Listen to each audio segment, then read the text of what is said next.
Hey friends, it's Robin. Welcome back to my channel. Today we are going to be doing my quarter one wrap up. I originally didn't even think about doing this video, but recently I've been seeing a ton of people make this video, and I thought it was such a fun way to wrap up everything I've read so far this year, especially since I don't do monthly wrap ups. I thought this was like the perfect way to kind of highlight everything that I've read over the last 3 months. As you can see, there are a ton of placeholders in here. I'm not the type of person to like own every book that I read, and a lot of these are like KU books that I had, so I try not to buy every single book, especially since some of these were like 1 or 2 stars, but all these placeholders are just about the right size. I spent a ton of time scouring my shelves to make sure that like my placeholders were about the right length so that you could see roughly how many pages I read. So I'm just gonna do some quick stats about all these books. This first pile is my January reads. I read 15 books. This one is my February reads, and I read 17, and then my March books, which I read another 15. If you count these, there are a couple missing. That's because they either didn't have like a page length, and I listened to them on audio for like the 2 Ali Hazelwood audiobooks, so I didn't know how to put them in here.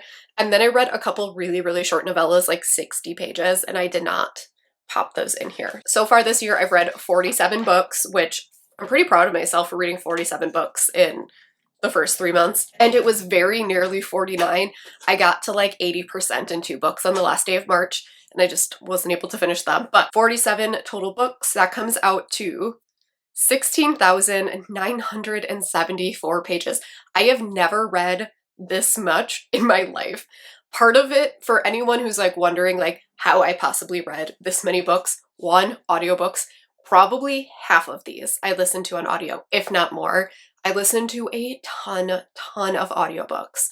Two, I work from home, so I have a lot more downtime than I did when I worked in the office, because as things are processing, instead of just sitting there and like twiddling my thumbs, I pick up my Kindle and I read.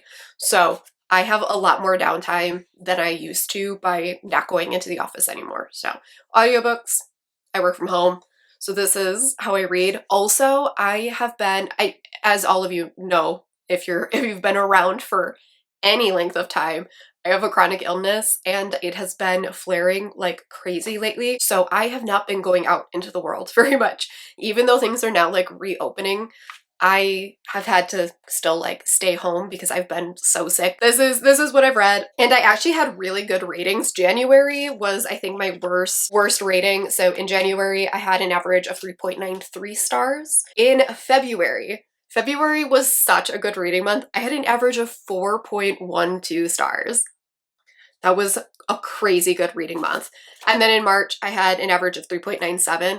That's about normal for me. I think if I look on Goodreads, my average is like 3.98. That's about right on track. So then I'm just gonna go through my ratings and I'm gonna kind of group them. I do half-star ratings on Goodreads and on my reviews on Instagram and things like that, but I'm just gonna kind of lump them together. So in January, for 5 or 4.5 stars, I had 4 books. I had 6 4-star books, which is pretty crazy. I had 4 3.5 stars. I had 1 2-star, and I had 2 DNFs. I do not count my DNFs in the number of books that I read, but I do track them. I create a shelf over on Goodreads so that I can separate them out. And I had 2 DNFs. One was The Perfect Equation by Elizabeth Everett, and the other was Cold the Night, Fast the Woods by Meg Long. I did not get very far into this. I just picked this up from the library so that I could hold it up and show you. So this was my other DNF for January. In February, I had 5 5-star books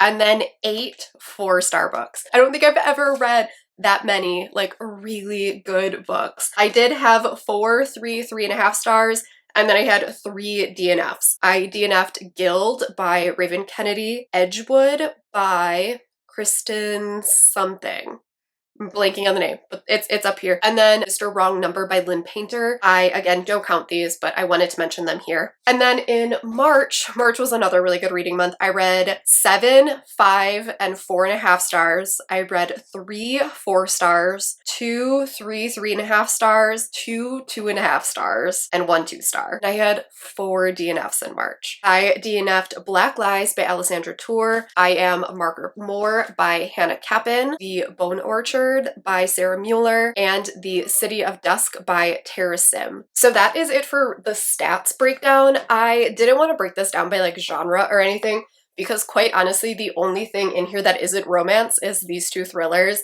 and maybe you could argue The Impossible Imposter, but literally everything else in here is romance, whether it's historical, contemporary, fantasy, it's all romance at this point. I don't really read much of anything else. And as you can see from my DNFs, I tried to read some fantasy books this year and it didn't happen. I am coming to terms with the fact that like I'm a romance reader. I like, if my book doesn't have romance in it, I don't really have an interest, except for the occasional thriller. I do like branching out to those every now and then. But that's why I didn't break it down by genre or anything like that. It's just, I read romance. So I think that's it for the stats portion. I'm going to pull out all of my 5-star books so that I can show you every 5-star book that I read so far this year. And then I'm going to go through my 5 favorite books of the first quarter. Okay, so I have pulled out all of my 5-star books. So for January, I actually had 4, 4.5, and 5 stars. So I'll start with the 4.5 star, and that was Deadly Dreams by KJ Sutton. I think this is my favorite of the series so far, this one. It's such high stakes, there's so much that happens, there's lots of twists and turns, and I really love this one. My first 5-star of the year was Love and Other Disasters by Anita Kelly. I talk about this book endlessly in a couple of videos. I will link the vlog where I read this book up above if you'd like my thoughts on this one, but I absolutely loved this. My next 5-star is one that I don't have and isn't represented here, but that is Under One Roof by Ali Hazelwood. This is an audiobook exclusive. It does come out in, I believe, Kindle format in May, so it is coming out in a physical format soon, but this released first on audio, and this was a 5-star read for me. I adore Ali Hazelwood's characters, and this was fantastic. And then the last 5-star I had was my reread of Crescent City. I love this series. I think this was even better on reread because I didn't struggle with the world as much in that beginning part. And it was a great reread. I loved it. In February, I had 5 5-stars. Delilah Green Doesn't Care by Ashley Herring Blake. This is a sapphic romance that, again, I read for a video. I will link it up in the cards. In fact, the next 3 books I read for a video and they were all 5 stars and it was amazing. So I absolutely adore this one. This is a contemporary romance, enemies to lovers, opposites attract. Great. Hook, Line, and Sinker by Tessa Bailey. I'm obsessed with Tessa Bailey lately. Her last 3 books have been 5 stars for me, and this one was freaking fantastic. And then the last book from that video was Fate of Wrath and Flame by K.A. Tucker. I am apparently in the minority here, but I loved this fantasy romance. I thought it had the perfect balance of like world building and intrigue and mystery and fantasy elements and romantic elements, and it was just, I really, really loved this. Highly recommend. And then the last 5-star of February was, of course, House of Sky and Breath by Sarah J. Maas. This was so good. I was nervous about this having like middle book syndrome after like how much I loved Crescent City. Plus this is like a behemoth, but I loved this. This was so good.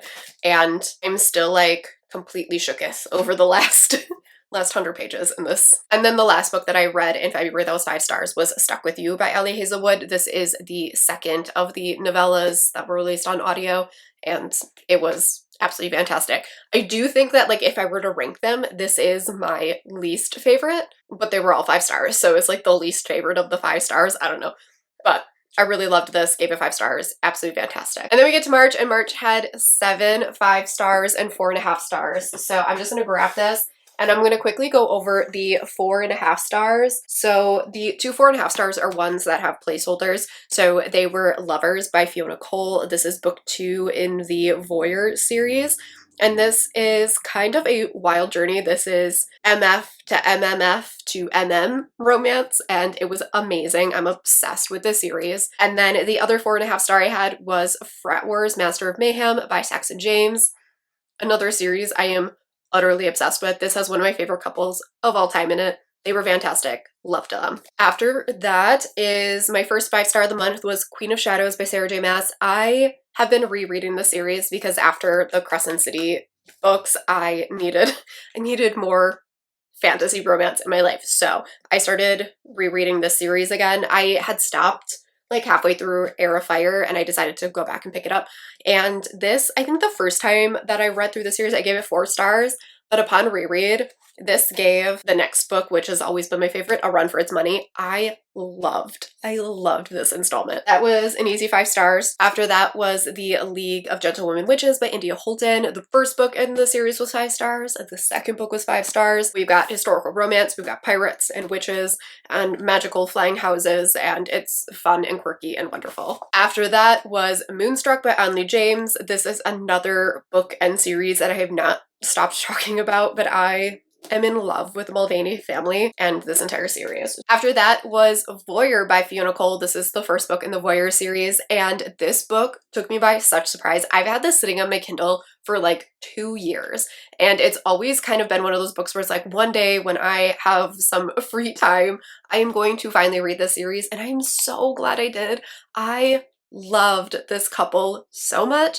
It is a student-teacher romance, which is such a hard dynamic to get, and Fiona Cole killed it. And then my last 5 star for the month was Empire of Storms by Sarah J Maas. This has always been my favorite of the series, and it is still my favorite of the series. So that is it for all my 4.5 and 5 star books. So I'm gonna grab my 5 favorites, and this was so hard to dwindle down to just 5 because I loved all of these 5 stars. So I'm going to try and rank them, but it is very difficult and I keep changing my mind, so don't hold me to this if I change my mind later on. I have my 5 favorites. The first ones, I couldn't choose. So the first ones are going to be the Under One Roof and Stuck With You STEMinist series. I love the series. I did finish book 3 as well, and book 3 is my absolute favorite of the group, but this series in general is just so amazing. I love how these are so short. They're only like 3-hour audiobooks,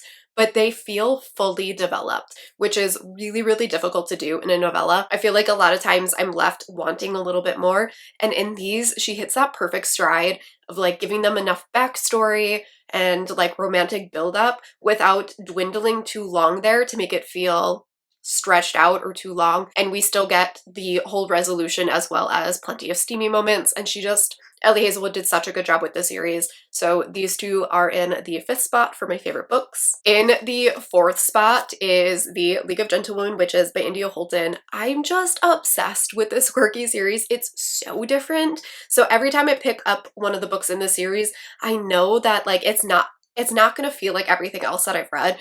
It is always going to stand out just because of its premise. The mixture of historical and fantasy and romance is kind of strange, but it just works for me. I love the writing style in here. I like the quirky and goofiness. There is plenty of humor in here, but there's still plenty of like romantic tension and chemistry between her characters, and this was such a fun duo to follow, and I loved that both of them also went on personal journeys throughout this, and it was a lot of fun. So this is in the 4th spot. In spot number 3 is Moonstruck by Anley James. I love this series so much. I talked about this in I think it was the video where I read this, but our hero in here is Atticus, and he is the oldest of the adopted brothers, and he is essentially a lost puppy that just needs someone to care for him and tell him what to do. And it was amazing. Jericho is that person for him, and they had such a cute relationship. These romances are like possessive and obsessive, and I just cannot get enough of this series. In the number 2 spot, and this was so hard to decide, but I'm going with House of Sky and Breaths by Sarah J Maas. I absolutely loved this book. Last year, Crescent City or House of Earth and Blood did not make my top 10, but this one was so good, and I still think about this book. Like, there are times where I'm like, I kind of want to just reread it, just quickly reread it, you know, like it's 802 pages or something like that. I want to reread this because it was such a wild journey and it was so much fun. And so this one will most likely be making my favorites of the year list. And then in the number one spot, again, this was really difficult for me to decide because I loved all of these books, but I'm going with Hook, Line, and Sinker by Tessa Bailey. And the reason that I decided to pick this as my favorite of the year so far is because I knew that this was going to be a 5-star book from page 6. And that was so impressive to me. The first opening pages of this are just little like text messages between the main characters, and she was able to establish the chemistry between the characters in just a couple of text messages, and I was like blown away. But like, I knew I loved this couple from the very first pages, and that's why this ended up being in the number one spot. I absolutely fell in love with this couple so hard. I loved Hannah. I loved Hannah's personal journey through here. Fox is such a sweetheart. His arc in here is really heartbreaking at times and really difficult to read, but I loved how they loved each other, and I'm in love with this book so much. All right, so that is it for my quarter one wrap up. I feel like I had a really good start to the year. I was a little nervous at the beginning of the year because the very first book that I read was a DNF, and I was worried that that was like setting me up for failure. But by the time that I got to Love and Other Disasters, I felt like the year turned around, and it's been a really good reading year so far. So let me know how your reading has gone in these first 3 months. Let me know what your favorite book of quarter one is, if you can decide on just one, and I will catch y'all in my next video. Bye.